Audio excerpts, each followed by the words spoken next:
This PSA was brought to you by the Peter G Show. You may have second thoughts after the show. Don't drink the faucet. We're really talented. We should get Oscars. Just pick out a car, for Christ's sake. No, hi, my name is Peter. Yeah, I want. Here's good. Yeah. Adam Perry. I need to get back in the genie bottle. Louis from Pennsylvania, you're on. He likes it.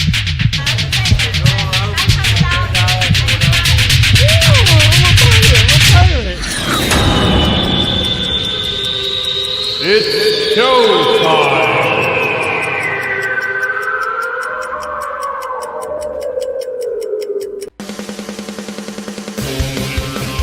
Peter G Show, Peter G Show, divorce dad, single dad, divorce dad, single dad, Peter G Show. That's right, it's showtime. Wednesday. Coming at you. And I'm excited. As always. Number one, I'm glad I woke up. That's getting to be a privilege nowadays. But number two, if you knew, well, you do know, I think you know, who I've got on the show tonight, you'd be excited too. And you're going to find out, but happy Wednesday. How the hell is everybody? My name is Peter G. You're watching Life with Peter G, the Peter G Show, right here every Wednesday like clockwork, 6 p.m. Pacific, 8 p.m. Central, and 9 p.m. on the East Coast, God willing. It's a good day. Beautiful day out. Spring in California. This is why you pay through the nose for living out here, but I still question it. But I digress. Tonight, it's going to be a series of nights coming up this month, but tonight, kicking it off right here on this show, I'm going to have one of LA's top guitarists, I think in general, but he lives here. And it's funny because as I'm telling you about who's going to be on this show tonight, this is going to go for the future guests that I'm going to have on for the remainder of the month too, because I'm bringing in people that I've known for ages. We both know that we're around through social medias and things like that, but I have not talked to them in years. I mean, physically talk to them. So like, hey, how you doing? Not the business chat, just like, how's it going? How's life? And I have not. So on top of bringing in some of LA's A-list musicians that are going to be on this show, we're going to catch up right here live on this show, just like as if we were hanging out and just going, man, it's been so long. What have you been doing? And vice versa. And that's what's going to happen. So tonight, kicking it off, as I promised, Timpierce, guitarist Timpierce, right here on this show. You don't know who Timpierce is? You're gonna. I mean, you've probably heard him on 1 million songs, over 1,000 records. But he's one of those guys that, like, you know, he's not on the t-shirt. Well, actually, nowadays, he just might be. He's got his own t-shirts. But he's played on everybody's records. And this is the amazing thing. Things you learn about when, you know, I moved to LA in the early 90s. And I wasn't as aware of, like, how important it was to know who was doing what. But he's going to be on this show, and we're going to talk to him. I'm going to catch up. And it's going to be interesting for me as well as for you. But speaking of interesting, all right, I want you to mark this on your calendars. Where are we? May 17th, next week, next Wednesday. Take off from work. Cancel your plans, cancel your doctor's appointments, whatever the heck you got to do. Forget about going to dinner, order in. Just be ready next week, because next week I'm going to do this again, but with somebody absolutely different, but way up here. Next week, keyboardist, songwriter, composer, Steve Piccaro. That's right, you heard right. Steve Piccaro is going to be on this show. Another one of those, haven't seen you in ages, how you been? So you're not going to want to miss that. Mark it on your calendars. Wednesday, May 17th, keyboardist, composer, songwriter, top of the heap, Steve Picaro. So anyway, you're not going to want to miss it. As always, I have to ask you to please go to YouTube and subscribe. It's free. Ever since they wiped out my channel, building it back up again now it's been hell. I know you're watching from Facebooks and LinkedIn's and all these other platforms that we're live on, but please, just do me the favor. If you think, you take 30 seconds, just go over there and just hit it. I cannot believe how hard they're making it for me. They've throttled me down. All because we got kind of technical and talking about things in life, health. We got into politics, Sometimes I get the right guests on and we said things that they didn't like and they just took me right off the air. Boom. But I'm back. But I had to reload everything, rebuild. So please go over there and just hit subscribe because it sucks being stomped on. But it's their platform, and should I choose to stay on it, I had to fight the good fight. Again, now I've learned when I'm going to talk about anything that might go against censorship or this and that, and having guests on that want to speak their mind, to let you, the people, decide, I'll just turn that channel off. But I had to learn the hard way, so please. But those of you that are on the Facebooks and the LinkedIns and the Twitters and the, again, just please go over there and just hit it, please. Thank you. And again, I love you for watching the Peter G Show. But a lot of times people are busy. You're out exercising. I know when I'm out doing my 4 or 5 mile walks, I take the Peter G Show and put an earbud in my ear and listen to Peter G Show podcast, audio only. Next best thing to being here. Just Google Peter G Show podcast, and we're on like 25 different platforms. Amazon Music, Spotify, Apple Podcasts, you name it, we're there. So just take it with it. It's the next best thing to being there when you're at work, man. I know so many people that love listening to podcasts while they're working. Work is boring. Get it. Just do that. It'll make you happy. 300 shows to choose from and counting. All different topics. There's something out there. I promise you there's something out there to float your boat, and in multiples. Because I may have a guest on that's talking basically about the same thing, but he's talking about something, it's the same thing, only different. Their perspective. I let people share stories. That's what we do here. We share stories. But some stories, some of these platforms don't want you to share. So it's like they just said, we'll just turn you off. But I'm not scared. Anyway, that's that. All right. Coming up in 2 minutes. 2 minutes. Count it. Tim Pierce. Guitarist Tim Pierce. But first, we need to have a word from my good friends over at Clean Star Products with their DX1 driver fuel additive. So I'll be right back. Let us help you with the high price of fuel. Hello, I'm Ty Thompson at CleanStarProducts.com. We can optimize your engine, saving you money and gas. Here's how. Our program works the same with gasoline and diesel engines. Whether you're using a car pack or SUV pack, the instructions are the same. Add 1 bottle to your engine oil, and each time you change your oil, add 1 bottle to the fuel tank each and every fuel fill-up. It's that easy. You get 10% fuel economy on average, lower emissions, and increased horsepower. DX1 sells for $2 an ounce, so for just a few dollars a fuel tank, you can optimize your engine, saving you money and gas. Come on, give it a try. It's the finest green-grade oil in the world from a California environmental company. You're going to feel it when you drive. Order online today. We'll get it out right away. CleanStarProducts.com/shop. That's right, Clean Star Products. Let's face it, people, gas is expensive. Cars are even more expensive. So take care of your cars, get better fuel economy. I mean, they actually have something that works. And if it can pass California emissions, it can pass anything.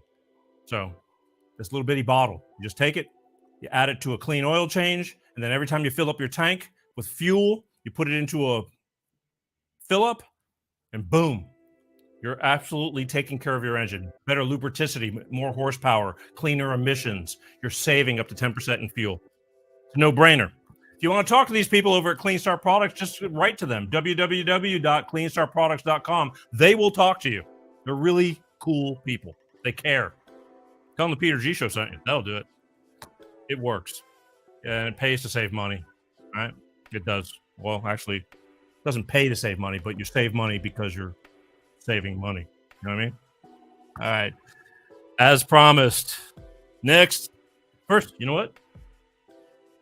Take a drink. Woo. Smooth.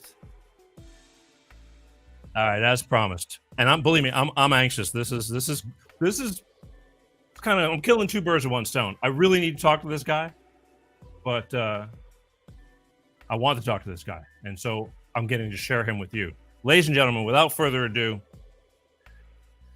my longtime old friend, and here on this show,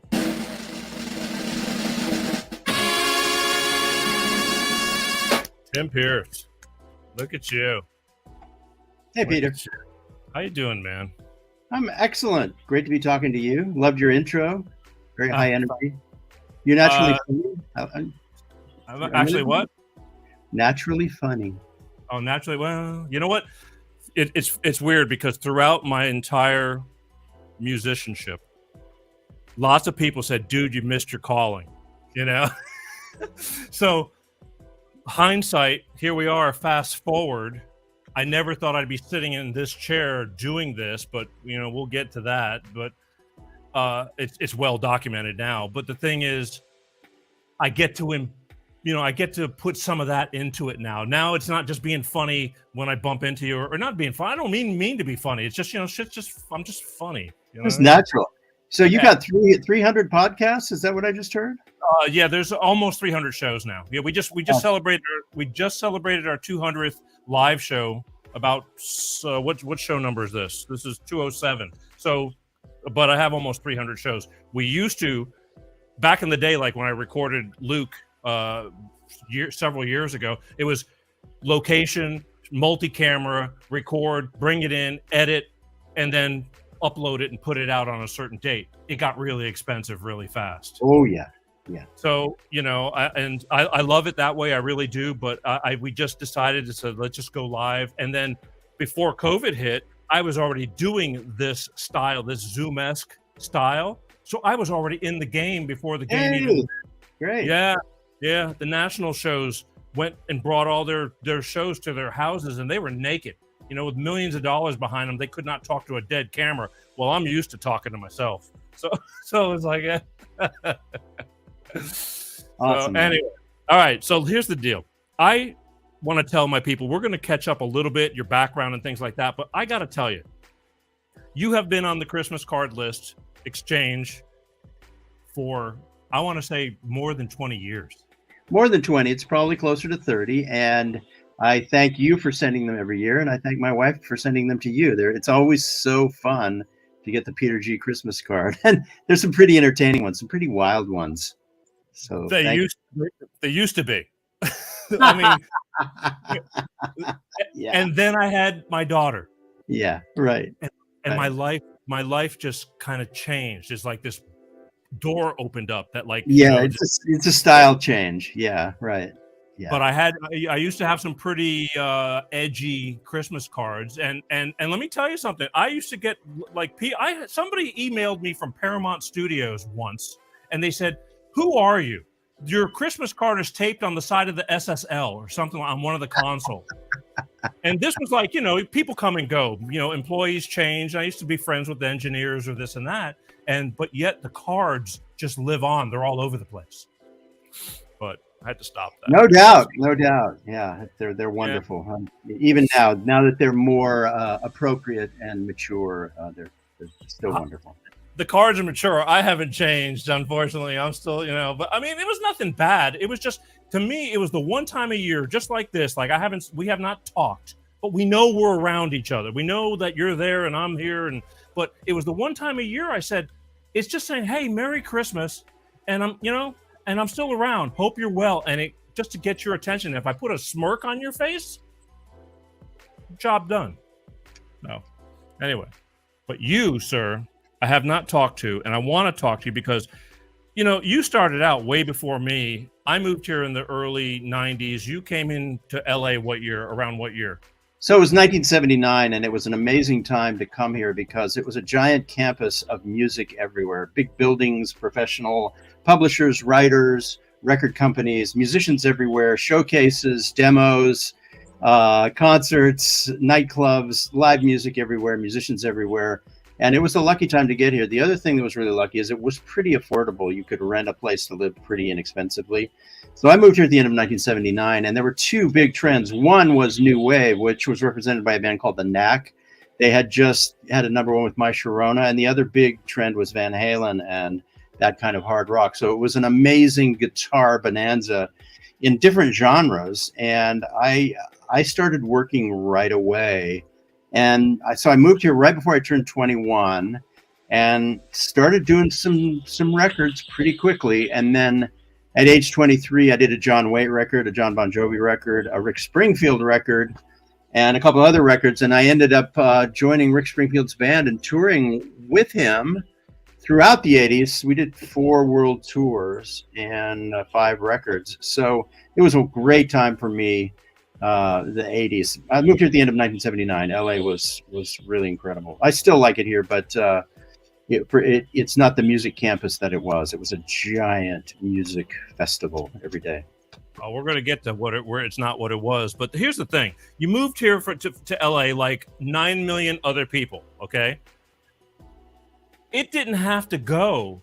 How did you just, I mean, I think back when you came in, you're right. It was even more flourishing. If you were talented, you had a better shot of being somebody or doing something of worth. But still, there's a lot of people that move to LA with big dreams, and it just doesn't work out. Who did you know people, or happen to have somebody, or you just had to be somewhere that led you from one thing to another because there's a million musicians. That's an easy answer. There are a lot of people who moved here. Maybe they got a record deal and they were sitting trying to make their record or rehearsing, and they weren't really allowed to do a lot of different things. The benefit for me is I just wanted to be a working musician. So I took every gig I could possibly find. You probably remember The Recycler. There were gigs in The Recycler, which was a newspaper that would come out every Thursday. That you could buy gear, you could rent a place. It was a local buy and sell newspaper. Well, there were gigs in The Recycler. The thing is, because I just wanted to be a working musician, I didn't really have any kind of a bubble I lived in. So I started doing gigs. I would do a rehearsal for $30 and a gig for $50.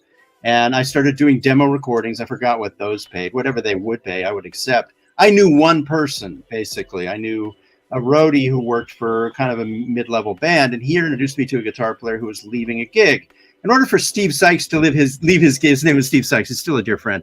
In order for him to leave that gig gracefully, he had to replace himself with somebody good. So he kind of taught me the parts, he got me the sounds, we put together a rig, and I joined this band called Shandy that was about to do a record with Mike Chapman. He was a big producer back then. And so what happened really, it's like a tree, and you know this. You meet one musician, you do well on the gig, then you've met 4 musicians, those 4 musicians recommend you for other things, then you've got 16 musicians recommending you, then that 16 multiplies. It's like a tree. Every tree sprouts a new branch, and you have new stuff. Now, I wasn't the greatest guitar player, but I was really hardworking, and I learned quick. My rhythm chops were not great, but I learned on the job real quick that I had to be a better rhythm guitar player. I was obsessed with lead guitar, and I learned really, really quickly that most of the job was about rhythm guitar. So I was basically a side man, so I could jump from any gig to any other gig, and I think that kept me, in an odd way, that kept me more secure. Now, the last thing I'll say on this subject is that, so there was a ladder in place for musicians. You could walk up the ladder professionally. You could enter at any rung of the ladder. Then it was up to you to advance to the next rung of the ladder. And a lot of musicians weren't really interested in advancing to the next rung, or didn't really want to be versatile or try different things. I think that's probably why I just wanted to work. I persevered. I was tenacious, and I tried to be as versatile as possible. I tried to fake the fact that I was versatile, and when you fake it, and then you can kind of be versatile if you do it long enough. So I just kept in the game and kept pushing. I get you. I find that to me, I always thought the ultimate key, besides the musician, was the producers. If they like you and they move on to different projects, they'll call you in to do other things. I mean, I love that and all these guys and some guys were very open to bringing in new talent or this and that. Mm-hmm. Some guys, they had their guys and that was it, and they wouldn't give you, let you in for nothing because they were loyal. But let me ask you something, because I look, your discography. I mean, you've played on over 1,000 records. or more. Correct me if I'm wrong. It could be several thousand records. Well, that's it. That's the number. Yeah.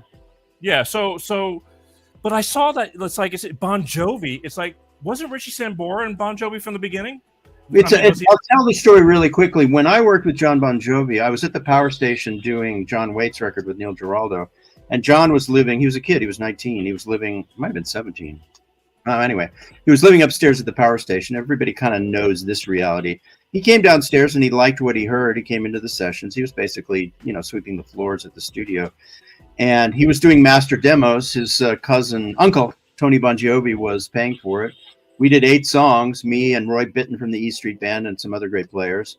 And one of those songs was impossible to beat. So he put it on his first record, and we were all credited. We're called the All-Stars. We're on the back of the LP. It was that long ago. It's called Runaway. So the song Runaway was finished as a master demo before he put his band together. And John even came out here with David Bryant, the keyboard player, and was looking for musicians to put together Bon Jovi. I'd already joined Rick Springfield, so I wasn't, and I didn't have the image anyway. I went to New Jersey and found Richie. Now, Richie's the perfect mate for him because of his voice and his guitar playing and just his image, and that's why it worked out so well. And the writing. I mean, with Desmond Child, they wrote the most amazing songs. So it was a master demo that ended up being unbeatable. They couldn't beat it, so it ended up on the record, and it was his first single. See, I did not know that. And again, back then when that record came out, I was in a regional, touring with a regional group on the Atlantic coast and just listening to the songs. And I thought Bon Jovi was already Bon Jovi. So I've never asked you these things because I know, when I see you in transit or whatever, it's always, hey, how's it going? Blah, blah, blah, all right, see you later. But I started digging in a little bit. We're going to get down. I just want to establish a little bit of the music stuff of your history because you have history and it's well worthy of. I mean, to me, it's fascinating because, again, you came in during the perfect storm and managed to do like the coolest of the cool stuff with everybody. I mean, the list isn't friggin' incredible of who you've done work for, from Springsteen to Michael Jackson, Christina Aguilera. I mean, it's endless. So, nothing to shake a stick at. But yet I know you, and it's like, you're not Mr. Crazy. You're not Mr. Rowdy. You're pretty even keel and, just a talented son of a gun that managed to get in. And I guess people like that because they can work with you, Well, yeah. And what people don't see, any job in Hollywood is super demanding. I mean, a lot of the great people we know who work on movies or television or music, they work a double shift and you have to be, the main thing you have to be is reliable. Now, reliable means that you can play a Van Halen riff and you can play a U2 riff and you can play a Brian Setzer riff and you can play a, Barney Kessel riff, whatever. So reliable means you can show up and get the job done with the sounds and parts and you get in and you get out quickly. That's why they hire you. So it often is the personality that is not wild that ends up doing the work because it's really demanding. The hours are long, and you have to keep. You can't ever. You have to be on all the time. So a lot of times it is the person who just lives a quiet life and works really hard. Maybe I've been that guy. I don't know. Well, you're versatile. You're versatile. And in your growing up, did you play in a lot of cover bands as a kid? Well, some, yeah. In Albuquerque, New Mexico, where I grew up, there were nightclubs and bars, and the answer is yes, I did. Yeah, I did. Okay. I mean, because I attribute that because I was, I wasn't like I want to only play rock and roll. I attribute all the cover stuff I did from female Miami Sound Machines to Steely Dan's, right. to Rush. And I just felt like, I could sit down and play because I was working. And when I first got there, besides, Cartage and in between, I was working out of the Music Connection magazine, getting hired for songwriters. That's how, it was going. And I'd take whatever the hell they threw at me. I mean, other than fusion and speed metal, I was in, Yeah. Same here. I could do most styles of music, most of the ones that were popular. Yeah, absolutely. Yeah. Well, you definitely got that all. I was just shocked. But and I just want to touch on this a little bit more. Your early days, you managed to get in with Rick Springfield when Rick Springfield was bigger than life. I mean, he was stadium size arenas. Yeah. Were you in the movie Hard? Was it called Hard to Hold or? No. But the thing is, Rick. I was working at a studio where Rick was recording. It's called Goodnight LA, and Rick's producer Olsen, was finishing Rick's second record, and Jesse's Girl was a #1 song. At the moment, Jesse's Girl was a #1 song. Rick was also a big star in General Hospital, so he was kind of the biggest star in America at that moment, and that lasted about a year or two. Because he was on television in this hit TV show and he had a #1 single. At that moment, he decided to replace his band. I had just met him and worked on his record. And so I auditioned for his band and I knew what to do. The thing is, Rick is basically enamored with The Who. And I mean, so his stage, even to this day, is basically like, Pete Townsend, John Entwistle, Keith Moon, and Roger Daltrey. So I went in with a pair of 100-watt Marshalls. I played full volume. And I think the fact that I wasn't a pretty boy and I played loud, aggressive rock, those are a couple of the reasons that I got it. But we just clicked, actually. He's a really nice guy. And I was the right guitar player, and they hired a new keyboard player and a new bass player. And that was the new band. So and then he kept Jack White on drums. And so we got to actually start doing big gigs right at his peak. It was awesome. And that's how it happened. No, you were in, and because I remember when that movie came out, I actually saw it in the theater. But back then, again, I wasn't focusing on LA. We're talking 1984. Well, the movie came a little later, and they hired one musician that had worked with us, Mike Baird, who I love, on drums. Yeah. And I forget the guitar player. I know the guitar player. Was it Hunt Sales who played guitar? I don't know who did. Anyway, the on purpose, we were not in the movie because he wanted to have a different, personality. So, okay. Yeah. But I actually played on the soundtrack. I even wrote a song on the soundtrack. I played on all the music. I just remember, again, I wasn't into knowing names. I didn't realize until I moved to LA how important it was to know who played on the record, who's producing them, all this kind of stuff. I just knew whether I liked it or not. And I remember seeing Mike Beard in that movie, but that's all I remember as the band. So that's why I'm asking you now. I'm thinking, well, if you were around then, I guess he had, his whole band in there just to make the appearance. Apparently just Mike. Not. Yeah, just Mike. Yeah. That's strange. Yeah, Mike, he's an incredible drummer. That was just so okay. So I got and those were in the early 80s, correct? Yeah. Yeah. Okay. So let's just show everybody back in the day. I just happen to have we pulled a picture of what year is this? This is you and Rick, 1983, right there. That's the very beginning. That was like the first tour that we did together. Yeah. Young lads just going at it. I mean, on top of the world, right? That was really fun. So fun. He was a great guy to hang with on the road. Really, he had more camaraderie than there are people on those tours that say they were the funnest tours they had ever done. Basically, good times. I mean, again, he's still out there tearing it up. He likes going out and playing live. He's still doing great on the road. Yeah, but yet you guys have still remained friends, correct? Yeah. So because I pulled a picture from 2019, and it's you and Rick. I don't know where this is at, but it's you and Rick today, here and now. It's like time flies. That was an amazing night. We were with our friend Brett Tuggle, who has since passed away, and it was an amazing night. It's that wonderful venue out in Calabasas. I love that place. Oh my God! Yeah, here we go. It's right down the street from me. Canyon Club. Canyon Club. Yeah, Canyon Club. Yeah. Very intimate, Yeah. All right. Well, there you go. So, here and now. But again, your career is like crazy.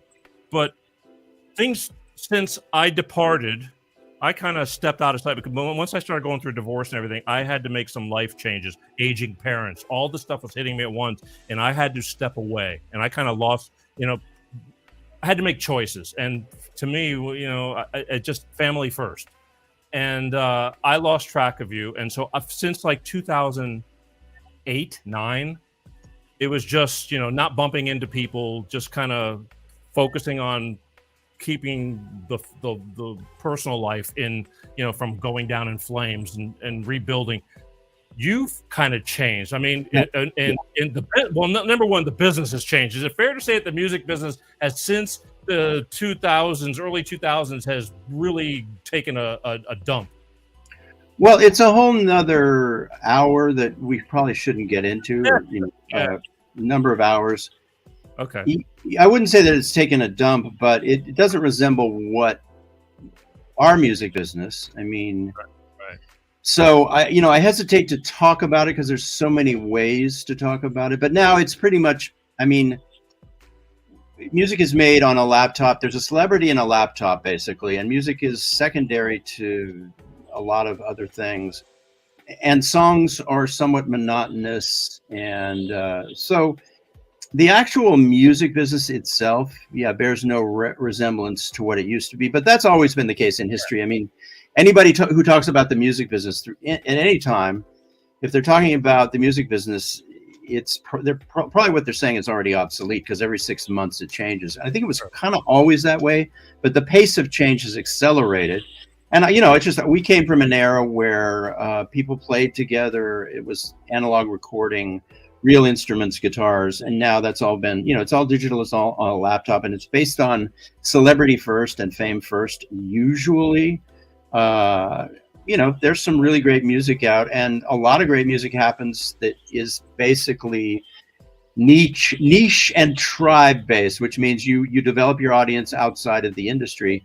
And that's actually a good thing, because record deals are not the greatest contract for anybody to sign. So if you can make it without a record company, you're better off these days. So for every advance, there's been, a decline in some areas. Like I say, it's a very complicated thing to talk about, but I saw as a session, the job of session person doesn't exist anymore, except in small, doses.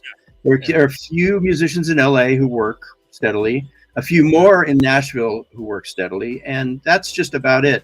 For everybody else, session work is sporadic. Now, I saw a change start to happen about 12 or 13 years ago, and I thought to myself, how do I want this to go? I discovered some people online who were doing educational businesses online, and I thought, well, I'm going to give that a try. And I just started to do it, and I fell in love with it. And it's actually grown to be a bigger business than my session career ever was. I mean, it's much bigger than my session career. And the best thing about it, it's a product rather than a service. So I sell a subscription online.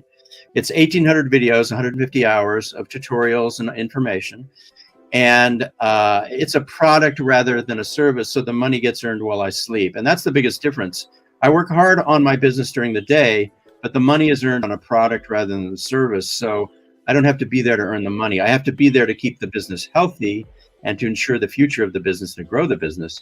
But the actual money is earned from a product that I have finished and I am not working on. And that is the best thing about it.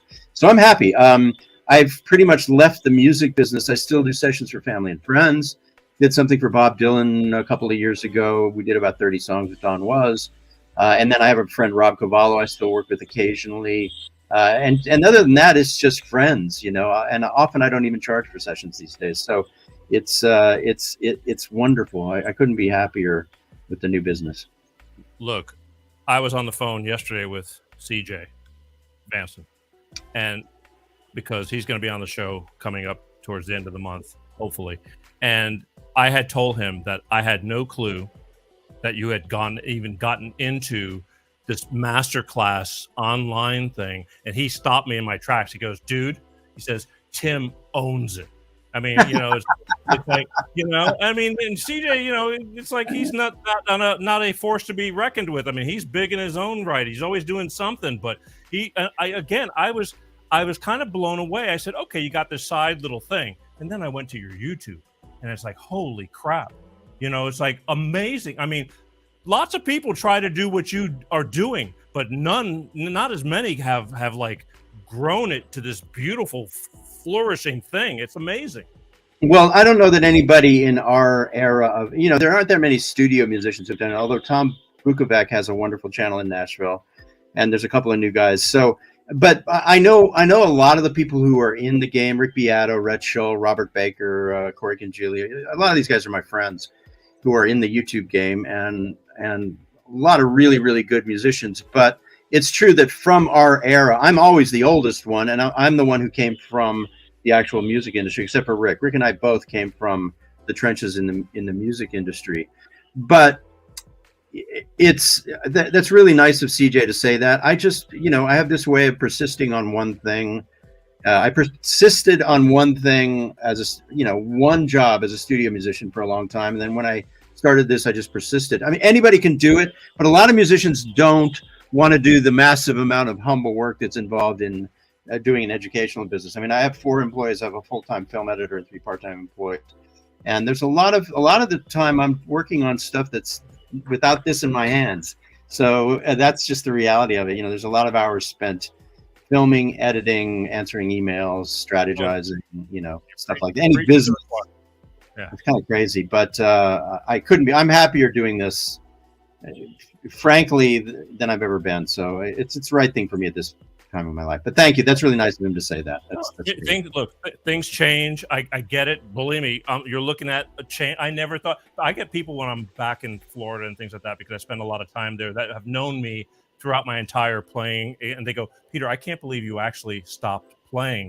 And it's like, I haven't really stopped playing, but it's like I'm in sabbatical because this consumes me. You're right. I bet, the easiest part of you making your videos is doing the actual instructional video. My show, the easiest part of it is the hour actually doing the show. The rest of the week, I'm consumed with all the other bullshit that goes behind it, which I love. There's just a lot of stuff. You have to really be an adult and get a lot of stuff done that's not about playing the guitar. But in some ways, I play more guitar than I used to because I actually play what I want to play now rather than what the client wants me to play or the producer or the artist. So sometimes I'll work really hard on, I'm always working hard on music, but it's for the YouTube channel or the masterclass. So it's just different. I play enough guitar, but there are days when I get to the end of the day and go, wait a second, I didn't pick up my guitar today. But I think that happens to anybody as they travel through life, any older person. Carlos Rios, this great guitar player, he was asked about practicing. He said, practice when you're young, because once you become an adult and you get married and you have all these obligations and stuff, it's harder to practice. And there's a little of that there too. Some of our heroes, they don't practice as much. They play because life gets very busy. It does get busy, but again, it's still what's within you. I mean, look, I love music. I still eat and drink and sleep it, but I just had to take this break. And I mean, what I'm striving for is like the next time I want to be on a soundstage and I want to bring in guys like you. And then I go, let's play a little something. That's my goal. That's really where I'm working at it. But, the soundstage budget isn't here yet. COVID kind of hit. It put me into this niche, so to speak. And so I'm grateful for it. Believe me, I could think of worse things to do. But at the same time, I do miss that. I do, want to bring in, because again, I've got access to everybody. But now Rick Beato, he's one guy that I do not know, and I'm going to interview him because nobody interviews him. He interviews everybody. But the thing is, that's he goes around and he interviews people at the studios and doing this and that. I want to bring it one step further and go, you know what? Let's just give everybody a little bit of a treat and just play a little something. And that's where I'm at. But you've just taken this. I was floored because I did not know what's going on with you. I mean, again, we get a Christmas. Your wife's the creative one. Is that correct? When it comes to the cards and things like that? Yeah, she's the one. We have to give her credit for those cards. But I have a team of 4 people they're just wonderful. Yeah. She was always into like graphics and things like that? Does she work? No, she's not part of the business, but she was an artist. She was a painter at one point in her life. She doesn't do it anymore. Okay. Yeah. Well, but again, the exchange of cards is like the one thing that keeps me in the loop, like, is because even when you changed residences back several years ago, it managed to not come back to me, return to sender, like the post office. It didn't run out of time. I didn't lose track of where you lived, because that's happened with, a lot of people that my Christmas card list used to be about 400 to 500 people. Now it's down to about 120, I mean, some was just generic music people, but there were a lot of people, like even JR, he moved and I it like came back to me, and now we're playing. We're playing phone tag right now because I want him on the show, because he's another one who's one of the most recorded, and how times have changed as a drummer. So I'm working on that, but you stayed in the loop. And you managed, and like my daughter sees these cards, and I make sure she opens them every time. She did it from a child. She's 17 now, and I still wait for her to open them up. I'm going, this is Tim and Patty. And you have a son too, right? My stepson. Yeah. But I mean, they were all little, and now they're like, yours must be. How old is he now? He's got to be He's 40, and then he's brought us a grandson who's 10, so it's pretty wonderful. There you go. Time has passed. Time has changed. You know, it goes by like this, and we're all in our own worlds, and we just keep on going. And now I'm talking to you, and it's almost feels like 20 years of like, what the hell happened? You know, it's true. It's true. 10 years goes by quick. We're at this stage of our lives. Absolutely. Yeah. I want to ask you something else that it slipped me, but when you first, this is not an anomaly. Something that when I moved to LA, it was like very, very common. When you moved, because Terry Woolman, and he reminded me of this too, because I found out a lot of things about him as how he moved from Miami to LA, and stories that you just don't hear. He reminded me of the ye old Hollywood or Los Angeles futon. Have you ever owned a futon? I actually love futons. I have, and that's one of the most comfortable beds I've ever slept on. I did have one at a certain point, and then we had one in our guest room. They're just, you know, I love really firm mattresses, but sure, we had one for a long time. And certainly when you start out, it's a great bed. Okay, because I never saw futons until I moved to LA, and then it's like every bedding store or mattress store sells futons, and I think that everybody at one point, for economical reasons and for the spare bed for this and that, and I don't know, it hit me, and this is going to be a question I'm going to ask everybody, because I'm just really just proving my point that futons became the staple of most musicians, actors, actresses, just of living in an apartment. I mean, or getting situated. So true. Yeah, I forgot about it. Thanks for reminding me. Or maybe you didn't want. No, they were. I mean, they played a part. No, I always loved that. That was one of my favorite. Just the mattresses were always really firm. I love that. They are, but again, at the time when we bought it, we just needed something extra for when if somebody came, because I moved from out of state just like you did. Everybody, I think, is a transplant almost, and I needed an extra bed or something in case I have company, and it was just one of those deals like, hey, this will do, and you buy a futon. Haven't used that word in a while, so I just happened to hear a replay of Terry's show, which was a couple of years ago, I think, and I saw the futon. So all right. So proving my point once again. So you started this whole thing with the guitar. How many years are you into this now with your it's called Timpierce Guitars? Well, you can find it if you Google me. It all comes to the same destination. That's why it's all you have to do is Google me and it'll come right up. But it's called my masterclass, and I started the actual process about 12 years ago and worked at it. And at first it was in all my spare time around sessions, and then, just like you, the pandemic made the business I was at the right place at the right time, because people wanted to say I'm going to learn guitar, and that's when it really grew exponentially. It's at the beginning of the pandemic, so it was nice to have an online education business to offer at that moment, and the YouTube channel, the whole thing started about 12 years ago. Wow. Because again, it took me 4 years to get this show off the road. I was talking about it, but my ideas were bigger than my budget. And well, that's the case. I mean, people don't realize it takes a couple of years even to get started, even if you're moving fast.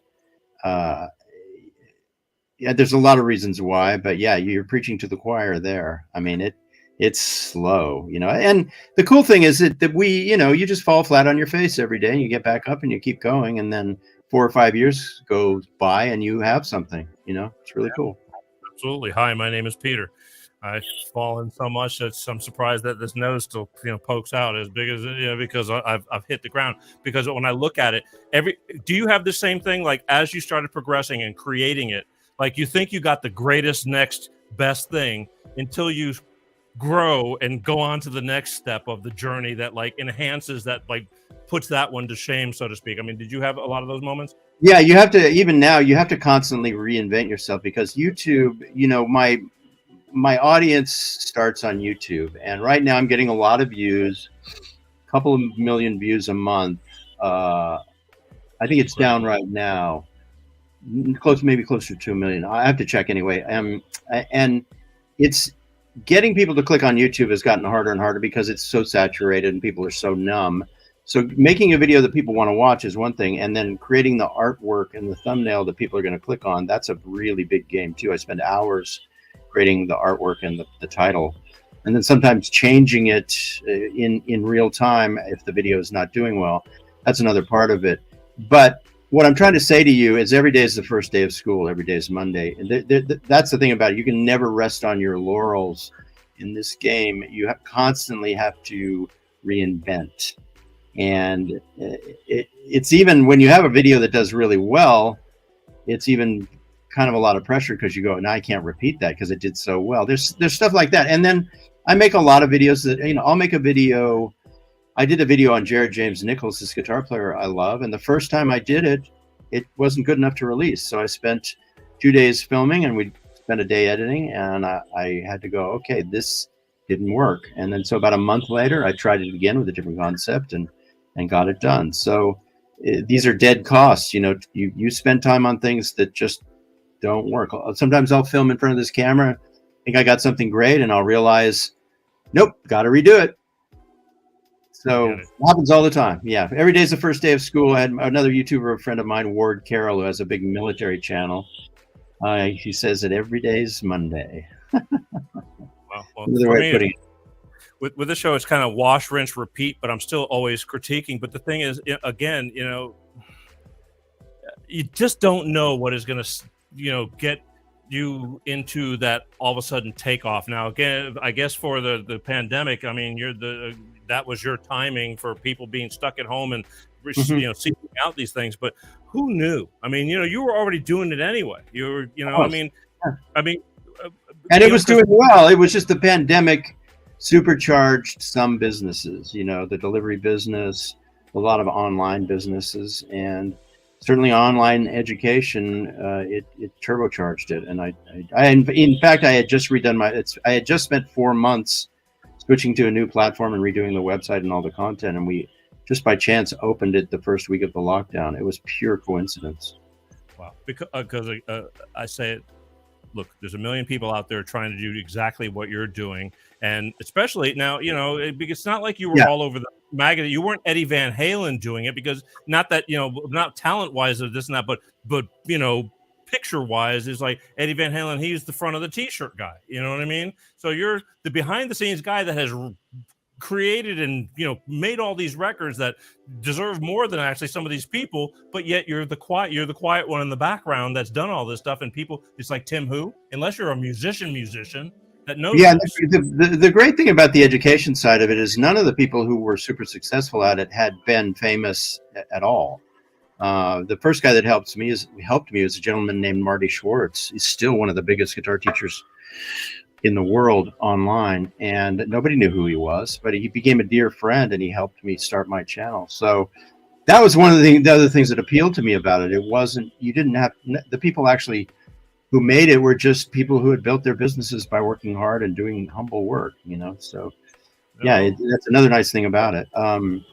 Now it's wonderful because that's why I go to the NAMM show. It's like if I do a video, if I do a video and it gets 40,000 views, that's one of my least performing videos. Well, that's Dodger Stadium. I mean, it's like, and most of my views do 70, 80, 100,000. Some get up to 400,000. So you figure, you're doing a video and you're filling the Rose Bowl 5 nights in a row with views, or you're doing a video and it's not a successful video and you're filling Dodger Stadium one night. And it's just me and the audience. It's an amazing. I never thought I'd be able to do this. It's wonderful. That is amazing. I mean, there's no doubt about it, because the Beatles, what I told somebody the other day that, had the Beatles not played Ed Sullivan and they had to, if they were trying to make it playing every pub in England, they would have never been able to do it. So you're sleeping and you're getting, hundreds of thousands and millions of views. That's incredible. I mean, not that it's not possible. People do it in other genres, but again, I think it's, just instructional to pinpoint, go, what, we want Tim Pierce. Pretty cool. I'm really enjoying being an elder, and having this connection with an audience, which is, it's my audience, to be totally honest, is mostly 35 and up and some 25 to 35. But it's an adult audience, and that makes sense. I'm of a certain age, and the audience that I have is of the older people. So Wow, that I love you them know, all.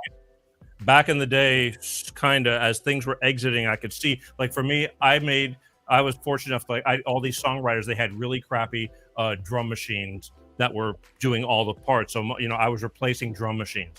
But as that sampling and, you know, and cutting and pasting got bigger, better sounding, I remember Kurt Buscara, I was in the Village Recorders one morning or something, and he was like, man, it's so great to be here to play. I think he was doing a commercial with the Wojons or something. He goes, I'm so tired of sweetening loops. You know, this is an amazing groove drummer that's not getting gigs because the drum machines are starting to take over again, you know, and they're good. So I don't know where half these people are at anymore because I'm so out of the loop, but I'm slowly going to start finding out, and we're going to Good. Yeah, I think so. And that was the thing, but I said it a few weeks ago.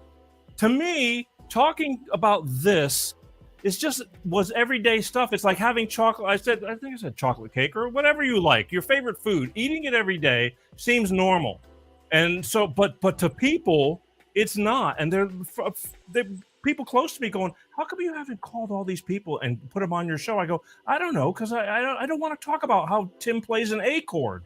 You know, I want to talk about how Tim evolved. You know, and how's Tim doing? How's the family? You know what I mean? Because we're lucky to be here nowadays. I mean, you know, life is, you know, people. I'm losing people left and right, unfortunately. Yeah, you know and you'll find some amazing stories. I mean, all the musicians you talk about, the guys we know, we've all traveled a lot. We've all been through a lot of different business situations. We've all played with some amazing, famous people. And then for some of us, this is like, I mean, this is the best chapter of my life right now. I'm happier than I've ever been. And part of it is because I don't have the pressure, and I kind of set my own hours. Now I work all the time, but I can walk out of here and go swim if I want, or I can walk out of here and do something else. I'm not with a client right now. So I like this chapter of my life. And I think you'll probably find that with a lot of people. They're really enjoying this chapter, maybe the most of all. Well, yeah, you know what? And look, how many times the millions of times putting in the 18-hour days. You know, people think that playing music ain't all flash. I mean, there's endless hours in the studio, again, up all night. You know, those days, even if you weren't with the normal 10 to 5 recording session guys, you were doing the, you know, starting at 8 o'clock at night guys. I mean,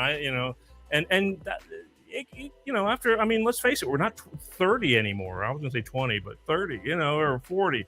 It's life changes, you know, and family, you kind of want to slow down a little bit. You know, so CJ was saying, you know, I like making my own hours. Like, yes, he does. And he's done so many amazing films that now he has that freedom too. So, well, you know, that was the thing. I couldn't get a hold of him because he was doing on a film thing, and he goes, yeah, he says, I'm doing it. He says, but I'm trying not to. You know, I want to be on my time. You know, he has a body of work that takes care of him right now. It's wonderful. It's all good. All right, here's what we're gonna do, because oh man, time is just flying. But I want to be able to tell people, if they want to see everything that you do, you got a really good website. You know, it's got everything all over. But if people want to see more about what you do with the master classes and all that, I mean, besides finding you on Tim Pierce Guitar or Tim Pierce YouTubes, but you have your own website, correct? Well, it's simpler than that, really. It used to be a little more spread out, but there's 2 places. Go to YouTube and just put in Tim Pierce or Tim Pierce Guitar. You'll see the YouTube channel, and make sure you click on the videos and also the live videos, because the live videos are actually my biggest videos. So those 2 categories, there's some shorts there too. So first, just go to Tim Pierce Guitar YouTube or Tim Pierce YouTube, and then go to timpierce.com, go to the website. It's really basically, the website at this point is just an invitation to the masterclass. That's all it is. So it's because I don't want, I just want people to either entertain on YouTube or I teach on the masterclass. So those are the 2 places to go. So they're both easy to find. All right, well, they can find you. I mean, again, because I've done it, and I typed in Tim Pierce, and you have those couple of different places. I just always like to take people to where your home is, and then you can redirect them to where you want. But all I can say is, again, I wasn't expecting this. I really wasn't. I didn't know. I mean, look, I'm sure there's people that we all know, and I don't know who they are, but I guarantee there are, that are probably not even in the business anymore. Well, and you're the same animal, because I knew that you did this, but I didn't know you did 300 podcasts. You're established and you're real, and I see why. So it's the same thing. I'm overjoyed to know that you've got 300 of these in the can, and you're killing it. That's great. I ask myself why every day. But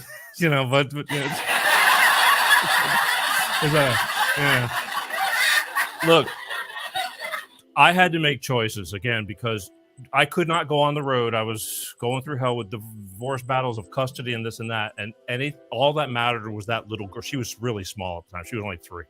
And that was my first child and my only child. And I waited till I was 44 years old to have this child. And my life just changed. I mean, she brought out a part of, you know what I mean? As being a parent or whatever, it opened up a door that I thought I knew I had, but you don't realize how intense it is. And all that mattered to me was being available to her because things were going to change. And I was only going to have her half the time. And that wouldn't have flown well. I mean, there's plenty of people that are on the road now. Luke's on the road all the time, but he can facilitate that because he's been that guy. And he has people that handle things, and it's just a way of life. With me, I mean, I don't know where I would have been if I kept sticking in with music, because again, I remember JR working out of his house, recording tracks and sending them off digitally. I mean, this is the biggest drummer in the world, because there's no studio sessions anymore. So I when this kind of came around, I just kind of take it as a gift because I didn't know what I was going to do. All that mattered to me was that I had to handle family business. And again, with, aging parents who have since passed now and all that, that's all that mattered. But here I am, and here you are, did not know. And so I'm glad that you're happy. I'm glad that everybody's good in your family. And that's, I guess, what more could you ask for, really? Nothing. Yeah, you're right. Those are the priorities. Yeah. That's where we're at. That's great. Well, all right. Look, I thank you so much for taking the time to do this. So much time has just gone. You lose that, but here we are, and we did it. And so I'm very thankful for that, because this will go down in infamy, so good or bad. It's gonna be there, and through the week I cut up little shorts, and shorts go out onto all the other platforms and things like that. And I hope people will be enticed enough to, especially musically inclined people that want to learn really more about what you do and learn how to do what you do, to go to your website www.timpierce.com or to the YouTube Tim Pierce, and that's it. Tim Those Pierce, places. Yeah, you're there. So thank you for taking the time, and I, more than anything, I just appreciate a few of the little stories, because we did not talk about anything tone and pedals that you use and amps and combos, nothing like that. We talked about life and just sharing a few stories. So I appreciate it. And I do too. So do I, actually. I talk about this stuff enough, so it's nice to talk about life with you. I get a lot of that. And, back when I first started doing this, Lukather was one of the first guys big musicians, and I got into deep detail about surviving divorce and single parenting because I knew his history, and he was kind enough to do that. That's great.